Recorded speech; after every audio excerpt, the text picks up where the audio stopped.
ఇదివరకు అంటే చాలా పూర్వకాలం క్రితం రాజులకి కూడా రోగాలు వస్తుండేవి. రాజులకు రోగాలు వస్తే రాజవైద్యులు వైద్యం చేసేవాళ్ళు.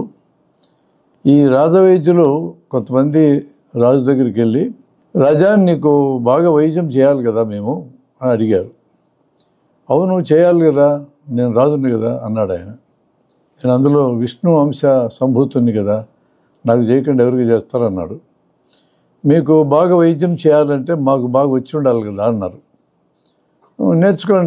నేర్చుకొని బాగా మంచిగా నేర్చుకొని నాకు వైద్యం చేయండి అన్నాడు. రోగాలు ఎక్కువగా ఆర్థికంగా చిన్న స్థాయిలో ఉన్నోళ్ళు, కులపరంగా చిన్న స్థాయిలో ఉన్న వాళ్ళకి ఎక్కువ వస్తాయి కదా.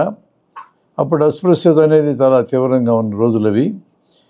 మరి రోగాలు వచ్చిన వాళ్ళని చూడకుండా మాకు రోగాల గురించి అవగాహన ఎట్లా వస్తుంది?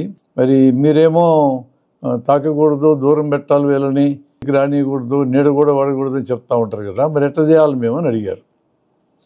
అప్పుడు రాజు చెప్పింది ఏంటంటే, మీ వైద్యులకి అస్పృశ్యత లేదు, మీరు ఎవరినైనా తాకొచ్చు, ఎవరితోనైనా మాట్లాడచ్చు, అందరూ మీకు సమానంగా ఉండాలి, అలా ఉంటేనే మీకు వైద్యం వస్తుంది, మీకు వైద్యం బాగా వస్తేనే మాకు వైద్యం చేయగలరు, అలా చేస్తేనే మేము సాగకుండా బతకగలం, ప్రజలను పరిపాలించగలమని ఒక చట్టపరంగానే వైద్యులకి ఆ మినహాయింపు ఇచ్చేసి. కాబట్టి ఇప్పుడు వైద్యంలో ఏమున్నాయని ఎతికితే వైద్యంలో కమ్మరం ఉంటుంది, కుమ్మరం ఉంటుంది, వడ్రంగం ఉంటుంది, చెప్పులు కుట్టేది ఉంటుంది, బట్టలు కుట్టేది ఉంటుంది, కుండలు చేసేది, అన్ని రకాల వృత్తులు దీంట్లో మిళితమై ఉంటాయి.